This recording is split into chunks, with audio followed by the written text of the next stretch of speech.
যোৱা 10 জানুৱাৰীত মাননীয় মুখ্যমন্ত্ৰী ডক্টৰ হিমন্ত বিশ্ব শৰ্মাৰ অধ্যক্ষতাত অনুষ্ঠিত অসম কেবিনেটত অসমৰ সামগ্ৰিক উন্নয়নৰ বাবে কেইবাটাও গুৰুত্বপূৰ্ণ সিদ্ধান্ত গ্ৰহণ কৰা হয়।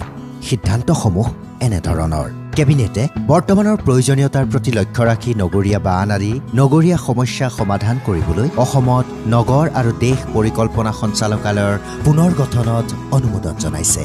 যুটীয়া সঞ্চালকৰ 2টা অতিৰিক্ত পদ আৰু GIS বিশেষজ্ঞ আৰ্কিটেক্ট আদিৰ দৰে 46টা নতুন পদৰো অনুমোদন জনায়।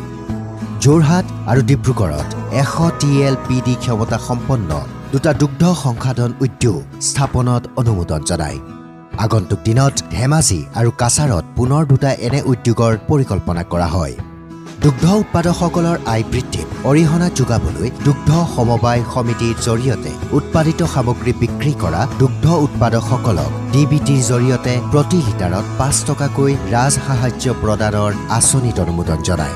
চাহ পৰ্যটনৰ প্ৰসাৰৰ বাবে 2টা চাহ পৰ্যটন প্ৰকল্পৰ অনুমোদন জনায়। লেপেটকটা চাহ বাগিচা ডিব্ৰুগড়, দুৰুং চাহ বাগিচা শোণিতপুৰ।